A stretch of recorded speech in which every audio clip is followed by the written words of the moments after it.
something I think really interesting to talk about.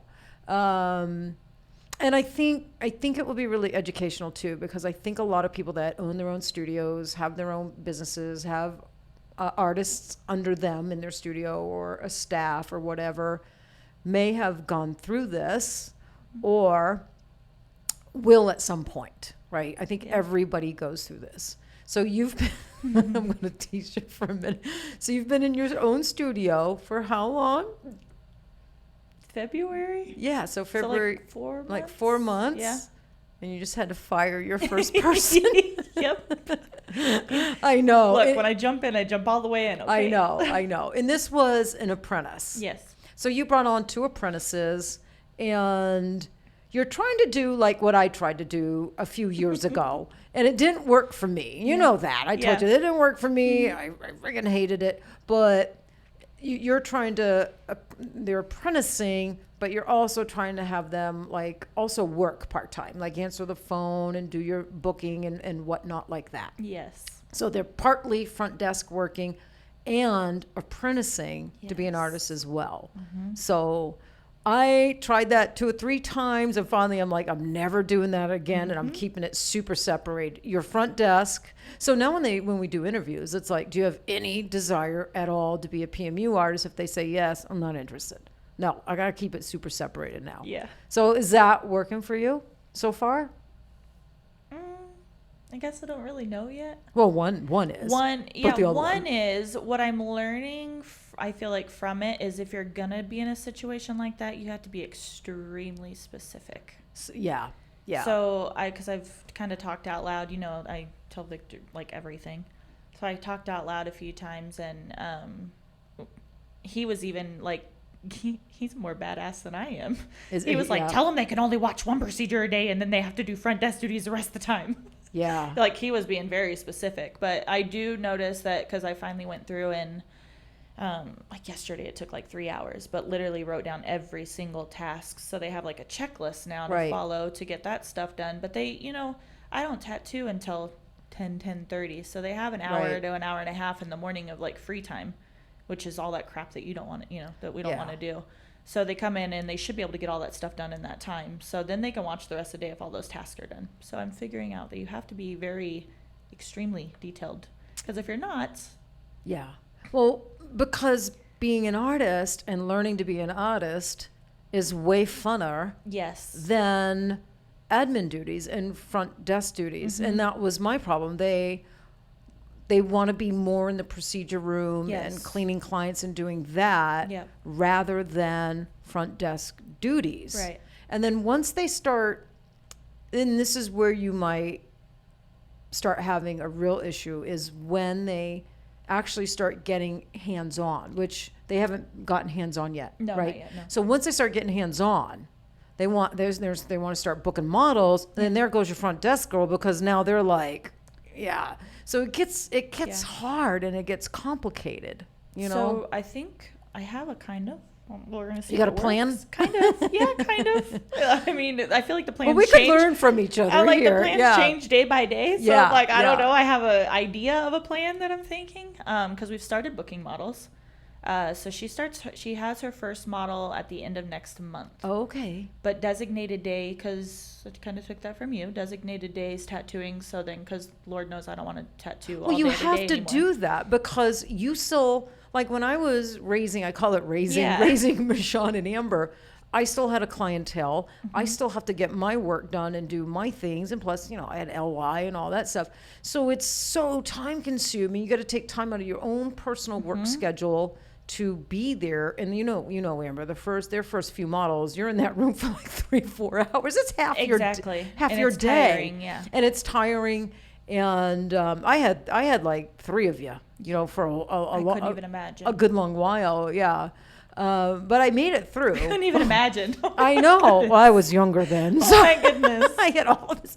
I don't know how I did it either. I had all this energy, and I don't know how I did it either. But I did it. We made it through. So many different personalities too. Like everybody learns differently, and everybody. It's just So it does weigh on you, and it's not personal to your apprentice. It's nothing personal. Right. It's just it gets exhausting because you're trying to find that balance of doing your own clients, your own work, your personal life, which is important to keep that, right? Your love life. Yeah. You're welcome, Victor. My puppy time. Your puppy time. Right. And then your apprentices want a lot of time with you too. And they require a lot of time to get them to where we want them to be. So yeah, so it'll be interesting watching you. I know you just started, but it'll be interesting talking with you and watching you like go through that. As the plans change daily. Yeah. Well, hey, that's just Like, the way that didn't work. We got to switch this up. Yeah. Well, hey, I wung everything. Is that a word? That's what I mean. Yeah. You kind of have I winged everything. And you have to be comfortable winging everything. Yeah. Because guess what? Like, that might not work. Yeah. And then once you've had some failures, like, like I had a lot of things that just didn't work, then you start, ruling things out and you start fine tuning and you figure it out, what works best for you. And maybe the way I did things isn't what works best for you. Maybe your formula is going to be a little bit different than my formula. We'll see. Yeah, we'll see. So let's get back to the girl you had to fire. So we're not going to... Let's get back to the let's get back to the juicy stuff. Well, I had to fire people. I hate firing people. It's hard. Even when they deserve to be fired, right? Even though you have to fire them, they did something that is deserving of them letting go. It's still hard. It's super hard because it's a human being. And it's just hard. It was always hard on me, especially when it's an artist. I know I had to let an artist go. I've had to let 3 artists go, and then a couple. How many apprentices, Amber, did I have to tell them you're not going any farther here? Yeah. And it's super hard. It doesn't get any easier. That's the thing with apprentices too. You never know. Well, you never know. They can start tattooing and just suck. Yeah, it's a roll of the dice, right? You never know, because I think everybody interviews really good. It's like your first, when you first start dating somebody, right? You're on your. I know you were on your best behavior with Victor, because if Victor, if he knew all this, yeah, that's true. Right? Well, me with Kat, we're on our everybody is. Amber. Yeah, you're on your best behavior when you start dating somebody, right? You don't want them to see you grumpy or anything like that. It's like, oh yes, babe, right? So apprentices, new hires, they're the same way. Well, they should be. They are. And I tell them that in an interview. You've seen how my interviews have evolved over the years. Now my interviews are like, I know you're on your best behavior like a first date. Are you cranky? Yeah, are you cranky? I mean, how are you with, this, that, and the other? I'm pretty blunt in my interviews now, and I'm probably unorthodox in my interviews, and I always tell them you'll never have another interview like this. Yeah. But I don't want to waste my time and their time. I know what I want and what I need. I won. Look, winner with Olivia over here. Yeah. Look at her. How was I in my interview process? Was I all right? Yeah, it was okay. I mean, I asked you, do you think you can handle me? Do you cry? Yes. Are you sentimental? Are you moody? I asked you all these things, right? I did, but she's like one of the best things that ever happened. Girls Inc. and me and Kat, Ashley, same thing. So I think it's okay to interview like that. Why does it have to be so corporate and professional? It's like, we know what we're looking for, we know what we need, and we know ourselves. We know how we are, and we need someone that can handle us. Yeah, right? Because we can be a little hard to handle. Probably remind her every day.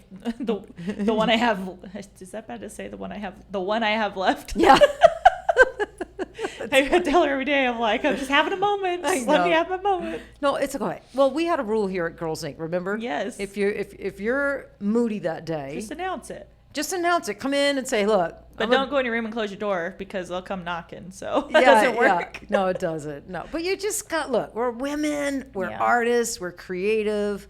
There's, monthly cycle. There's a lot of stuff. We get moody and temperamental. Yeah.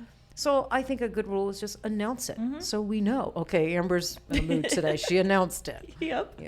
But nobody's feelings get hurt. I think by announcing it, it relieves some of the pressure. Don't you feel like just announcing it, some of the pressure 100% relieves a little bit, because then you're not trying to hide it. Right. Right. It's like, okay, I'm like a snot today. and I announced it. It So. happens. Okay.